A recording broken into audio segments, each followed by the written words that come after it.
அப்ப இந்த planetary position பாருங்க, இதேபடி உங்க ஜாதகம் இருந்தால் உங்களுக்கு சக்கரவர்த்தி யோகம் இருக்கு அப்படின்னு அர்த்தம். சக்கரவர்த்தின்னா என்ன தெரியுமோ?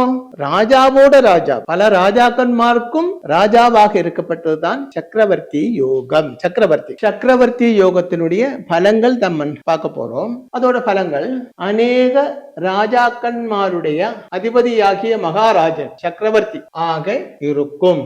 அப்ப இங்க நமக்கு இந்த காலத்தில் சக்கரவர்த்தி கிடையாது, ஆனால் பிரைம் மினிஸ்டர் இருக்கு இல்லையா? நிறைய சீஃப் மினிஸ்டர் மாதிரி இருக்கும் இல்லையா? சீஃப் மினிஸ்டர் ஒவ்வொரு மாநிலத்துக்கும் அதுக்கு என்ன சொல்லுவாங்க? முதலமைச்சர் இருக்கும். ஒவ்வொரு மாநிலத்திலையும் ஒவ்வொரு முதலமைச்சர் இருக்கும். இந்த முதலமைச்சருக்கு எல்லாம் மேலே இவர் எல்லாரும் கண்ட்ரோல் பண்ணக்கூடிய ஒரு பவர் பிரைம் மினிஸ்டருக்கு இருக்கும், பிரதமர். அதுதான் இந்த காலத்துல நமக்கு அதைத்தான் திங்க் பண்ணும், காலத்துக்கு தகுந்தபடி மாற்றி திங்க் பண்ண வேண்டும். அப்போ நமது நரேந்திர மோடி அவர்களுடைய ஜாதகத்தில் கண்டிப்பா சக்கரவர்த்தி யோகம் இருக்கும், சந்தேகம் இல்லை.